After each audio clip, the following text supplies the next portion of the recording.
नमस्कार, स्वागत है आपका क्यू वाइब नेटवर्क पर। मैं हूं नीलू व्यास और इस घंटे की बड़ी live updates point of view में बात करते हैं एक बड़ी खबर की। और वो खबर ये है कि आपने अक्सर देखा होगा कि एक लोकतांत्रिक देश में लोग अक्सर ये बात करते हैं कि देखिए, अगर सत्ता में बैठे लोग काम ठीक से नहीं कर रहे हैं तो अब समय आ गया है कि सत्ता में बैठे लोगों को हटा देना चाहिए। और उसको लेकर लोग पोस्टर्स भी लगाते हैं, नारेबाजी करते हैं, विरोध प्रदर्शन करते हैं। लेकिन दिल्ली में एक अनोखा मामला सामने आया है और वो ये है कि मोदी हटाओ देश बचाओ नाम के पोस्टर्स दिल्ली में कई लोकेशंस पर लगाए गए। और ये जो पूरी प्रक्रिया है ये रविवार देर रात शुरू हुई थी और कल तक में बहुत सारे पोस्टर्स, हजारों की तादाद में ये पोस्टर्स दिल्ली में लगाए गए। लेकिन जिन लोगों ने ये पोस्टर्स लगाए उनके खिलाफ एफआईआर दर्ज की है। और आप हैरान होंगे ये जानकर कि 100 एफआईआर दर्ज हो चुकी हैं, उसमें 6 लोगों को अरेस्ट कर लिया गया है। और ये जो 6 लोग गिरफ्तार हुए हैं इनमें 2 ऐसे हैं जो कि खुद प्रिंटिंग प्रेस के मालिक हैं। इनको क्या बोला जा रहा है, पुलिस ने ये कहा इनसे कि देखिए, जो पोस्टर्स थे यानी कि मोदी हटाओ देश बचाओ जो पोस्टर्स थे, अगर आप उन पोस्टर्स को ध्यान से देखें तो हर पोस्टर में नीचे पब्लिशर या प्रिंटर का नाम, पता, उसका एड्रेस, उसका पब्लिशिंग हाउस, सब उसका नाम लिखा होता है। लेकिन इन पोस्टरों में ये नाम नहीं था। तो ये एक टेक्निकल इशू था और इसी टेक्निकल इशू को एक बड़ा इशू बनाकर अब ये कहा जा रहा है कि देखिए, ये जो पोस्टर्स हैं इनमें नियम और कानून नहीं फॉलो किए गए हैं और इसी के चलते 100 एफआईआर दर्ज कर ली गई हैं, 6 गिरफ्तारियां हो गई हैं। और ये हमारा लोकतांत्रिक देश है, लोकतंत्र हम इसे कहते हैं। लेकिन सत्ता विरोधी पोस्टर्स आप नहीं लगा सकते, और खासकर अगर वो पोस्टर्स मोदी जी के विरोध में है तब तो आपने बिल्कुल ऐसा लगता है कि बड़ा अपराध कर दिया है। अब ये जो पोस्टर्स हैं, जो आम आदमी पार्टी का जो ऑफिस है दीनदयाल उपाध्याय रोड पर, वहां पर ये बताया जा रहा है कि पोस्टर्स से भरी एक वैन थी जिसमें कि ये बताया जा रहा था कि कुल 50,000 के लगभग ये पोस्टर्स छापे गए थे।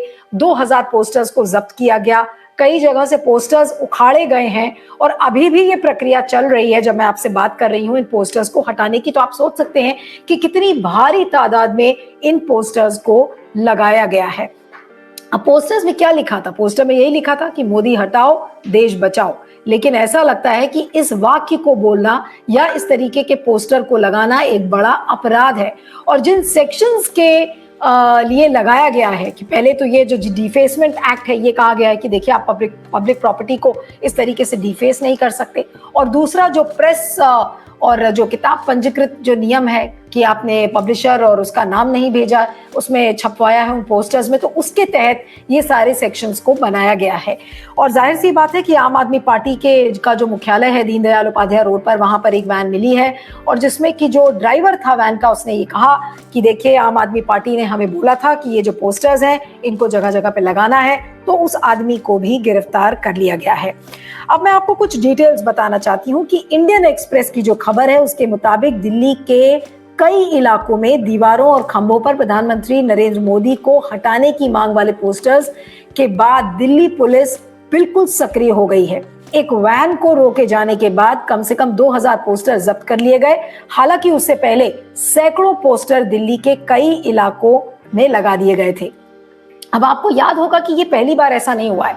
जिस समय कोरोना का दौर जब चल रहा था, लॉकडाउन चल रहे थे, उस समय भी इस तरीके के मोदी विरोधी पोस्टर्स लगाए गए थे और उस समय भी कुछ ऐसा ही किया गया था। अब आपको बता दें कि जो संसद के अंदर इस समय विपक्ष जो पुरजोर तरीके से सत्ता का विरोध कर रहा है अदानी के मामले में और जो लोकतंत्र के मामले में, वो पोस्टर्स कहीं ज्यादा तीखे हैं। लेकिन वहां पर किसी भी विपक्षी दल के खिलाफ कोई एक्शन नहीं लिया गया, कोई एफआईआर नहीं दर्ज हुई, किसी को अरेस्ट नहीं किया गया है। लेकिन ये जो पोस्टर्स हैं आम आदमी पार्टी कथाकथित रूप से जो कि इस वैन में मिले हैं और उनके खिलाफ इस तरीके का मामला दर्ज किया गया है। 100 एफआईआर दर्ज हो गई हैं। और क्या गलत कहते हैं विपक्षी दल अगर ये कहते हैं कि एक तरीके की ये अघोषित इमरजेंसी है?